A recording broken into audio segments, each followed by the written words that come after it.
Welcome to today's exciting story. Norman's engagement adventure is about to begin. However, Porter's parents were not having it. Their noble bloodline just couldn't accept a businessman. But Porter wasn't willing to quit. The family's wealth was complex, from Grandpa Bear's stamp factory. Mom's wealth came from Grandpa's cotton business. If they are all merchants, how can Porter keep his dignity? What Porter didn't understand was their arrogance. Mom threatened her with Porter's inheritance upon her daughter's decision. This broke Porter's heart. When her brother eloped with the miner's daughter, she never treated him like this, and Dad also had a word for it. Mom set her up with many suitable matches, but every guy her daughter liked seemed like a candidate for the throne. Is getting married just because she's getting older, finding a reasonable man to take care of her.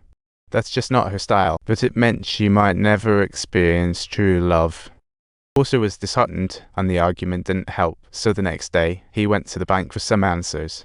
He asked if he could live independently in the countryside just by relying on his royalties, and the response left him stunned.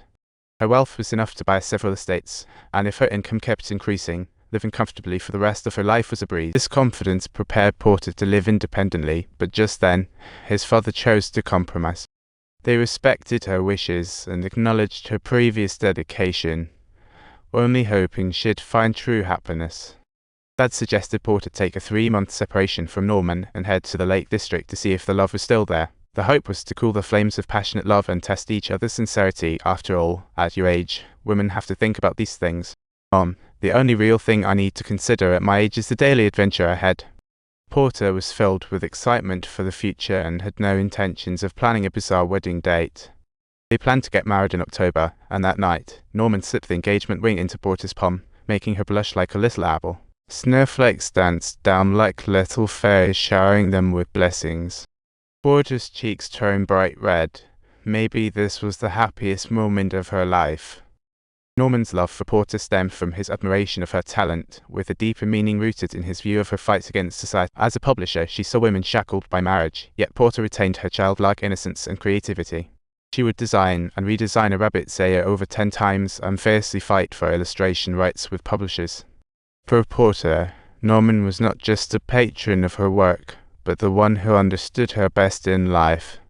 They were both partners in crime and soulmates, eagerly waiting to step into the hall of marriage. As summer approached, Porter and Norman had a flirtatious goodbye, and he got so nervous before the train took off. He anxiously gazed out the window, waiting for poor Mr. Wong, thanking himself for not misinterpreting every little loss. In the split second he turned around, his lover was within arm's reach, and Porter looked at Norman, all wet and filled with mixed feelings. Norman sweetly brought him a new book sample, making the journey less dull. This is going to be the longest summer I've ever spent, but it's just summer, meant for your parents. How can they know what we're feeling? They've never felt this before. No worries, we can survive these 3 months. The farewell at that moment felt exceptionally poignant. A haze of emotions wrapped around them like sand, as they embraced tightly, kissed deeply, and felt an overwhelming reluctance, not knowing this would be their last memory.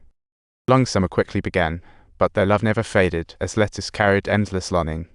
The feelings hard to express before were now scribbled on thin paper, and even though they were miles apart, these exchanged letters brought their hearts closer.